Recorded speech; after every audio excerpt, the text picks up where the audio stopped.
दोस्तों, हमारे भारतवर्ष में जब भी किसी तरह की कोई दंगा फसाद या फिर कोई किसी तरह की धार्मिक हड़प झड़प होती है, कुछ पॉलिटिकल पार्टी एक दूसरे पर आरोप प्रत्यारोप लगाते हैं। किस तरह से लगाते हैं मैं आपको बताने वाला हूं। और उनको पता होता है और यही आरोप लगाते हैं कि अगली साल हमारे भारत में चुनाव होने वाली है, हमारे राज्य में चुनाव होने वाली है, हमारे स्टेट में चुनाव होने वाली है। इस तरह का प्रत्यारोप लगाते हैं। अगर उनको पता है कि एक साल के अंदर में आने वाले साल को चुनाव होना है, तो ऐसा चीज़ों को बैन करने की आवश्यकता है, ऐसा चीज़ों पर रोक लगाने की आवश्यकता है। क्योंकि हमारे राजधानी रांची झारखंड की राजनीति गलियारों में यही चर्चा हो रही है। कुछ पॉलिटिकल पार्टी एक दूसरे को प्रत्यारोप लगा रहा है, आरोप प्रत्यारोप लगा रहा है दोस्तों, कि पिछले दिनों में भी जब हमारे राजधानी की रांची में विधानसभा में जब ये चर्चा चल रही थी कि हजारीबाग में जिस तरीक़े से घटना घट रही है, अन्य अन्य जगहों पर जिस तरीक़े से घटना घट रही है, तो इसको लेकर के रोक लगानी चाहिए। तमाम तरह की जो डीजे बजानी चाहिए, डीजे को रोक लगानी चाहिए। ऐसा चीज़ों का जब लोग जिक्र कर रहे थे कुछ लोग, तो उस पर आरोप लगा रहे थे, उस पर विपक्ष सीधे तरीक़ा से टारगेट कर रहे थे अपनी चुनावी मुद्दे को लेकर के। और उस समय में ही ये कहा गया था दोस्तों कि किसी तरह की जो डीजे बजाने पर रोक लगानी चाहिए, प्रशासन को इस पर काम करनी चाहिए। लेकिन इस पर राजनीति के गलियारों में जो नेता प्रतिपक्ष लोग ध्यान नहीं दिए, ध्यान ना देने की वजह से आप देख रहे हैं जिस तरीक़ा से जो घटना घट रही है हमारे झारखंड के आस पड़ोस बगल में।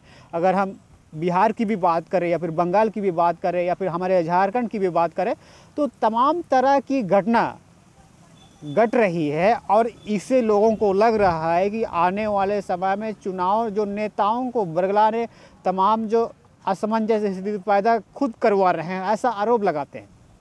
लेकिन इनको पता है कि आने वाले समय में जब चुनाव होना है, आने वाले समय में जब चुनाव आ रही है, तो ऐसा चीज़ों को बैन करने की आवश्यकता थी।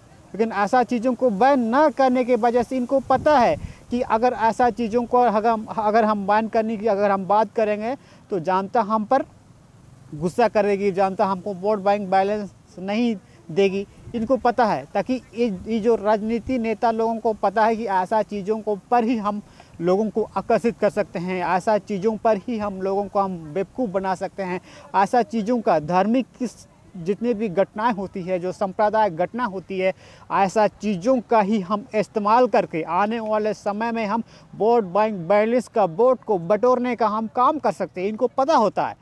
और इसीलिए हमारे झारखंड की राजधानी विधानसभा में यही हुआ, जब इस बात का जब लोग चर्चा कर रहे थे, लोग नेता प्रतिपक्ष एक दूसरे पर प्रत्यारोप लगा रहे थे कि फलाना लोग करवा रहा है, डिमका लोग करवा रहा है, डुमका लोग करवा रहा है, ना जाने तमाम तरह की जो इस तरह का आरोप जनता को बेवकूफ़ बनाने के लिए, गुमराह करने के लिए ये सब करते हैं।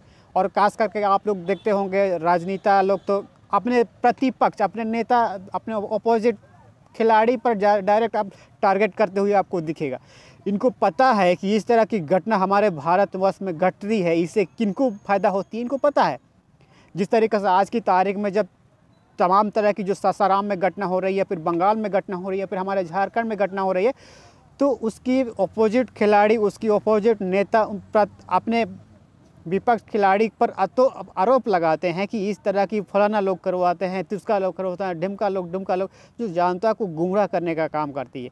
और इस पर जो भी न्यायालय, इस पर कड़ी कानून एक प्रावधान बनानी चाहिए। क्योंकि ऐसा चीज़ों की वजह से ही हमारे भारतवर्ष में इस तरह की पॉलिटिकल, हमारे इस तरह की राजनीतिकरण देखने को मिलता है। और इसीलिए मैंने पिछले दिनों में भी आप सबसे कहा था दोस्तों कि ऐसा चीज़ों को हमारे भारतवर्ष पर रोक लगानी चाहिए। क्योंकि ऐसा होने की वजह से ही ना जाने कई तरह की घटना आप देखने को मिलता है। जैसे सासाराम में देखने को मिला, दुकान में अंधाधुंध लोग घुस करके तमाम तरह की चोरियां करने लगे। लोग तरह तरह की जो एक समाज से दूसरे समाज पर आक्रमण करने लगे। तो इस तरह की घटना हमारे भारतवर्ष में कई दिन से हो रही है और ऐसा चीज़ों पर कड़ी कानून बनाने की आवश्यकता है। तो ये छोटी सी जानकारी आपको कैसी लगी? ऐसा ही तमाम छोटी बड़ी जानकारी के साथ मैं आप सब रूबरू कराऊंगा। देखते रहिए न्यूज़ लाइव इंडिया।